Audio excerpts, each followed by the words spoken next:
Hi, it's Steve Summers and Erik Skopil for EUGENE.com. Erik, we finished Mark Helfrich's media conference here on National Letter of Intent Day. The Ducks end up signing 21. Actually, one of those was a transfer, Johnny Reagan, from 20 recruits. Yeah. So it's 20 recruits, 3 who were already enrolled, or 2 already enrolled in school, a total of 3 who had signed early. Sure. Letters of intent. So essentially no surprises today. No. We knew about everybody for a long time. We've been talking about everybody.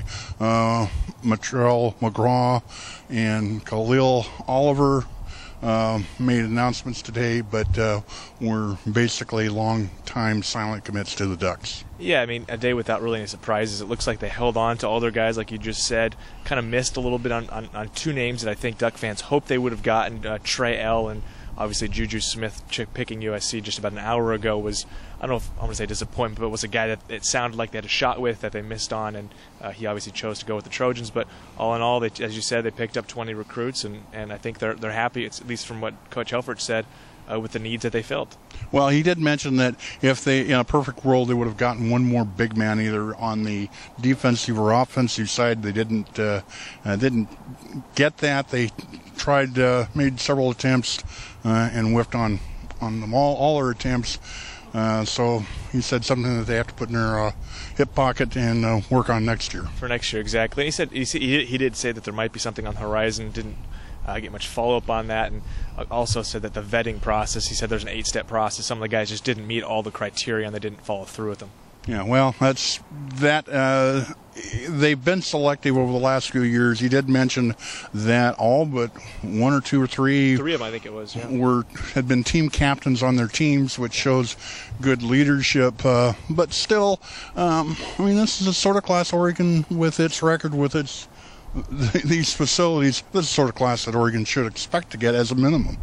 Absolutely, and again, I think you're a little disappointed with a number of the guys down the stretch that they weren't able to close with, and obviously next year an opportunity to improve on that, but I think next year's going to be a pretty important class for these guys if they want to kind of maintain where they are as kind of top dog in the conference, or one of the top dogs. Well, one of the things that Coach Helfrich mentioned as being one of the reasons why a program, recruit picks one program over another is distance. I asked him if that was even bigger consideration than the relationship coaches have with the player, or the player has with the coaches, which is normally something the coaches always point to, but in this instance, that's not what he said. He said that, he said that according to polling by college students, that number 1 was location and distance, and number 2 was I think winning or results in the field. So that was what he said from a scientific perspective. No, that's interesting. He's not buying it. Yeah, well, that's interesting because there's probably not one of these guys that don't have aspirations to go to the NFL. Obviously, there's going to be some traveling there. Sure, absolutely. So, well, anyway, this class is what it is. 21 recruits. 21 if you include Reagan. Yeah. 21 if you include Reagan. There's a couple that are already in school. The rest we'll probably see in summer term.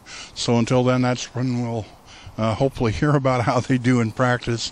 So for now, this is Steve Summers and Erik Skopil for EUGENE.com.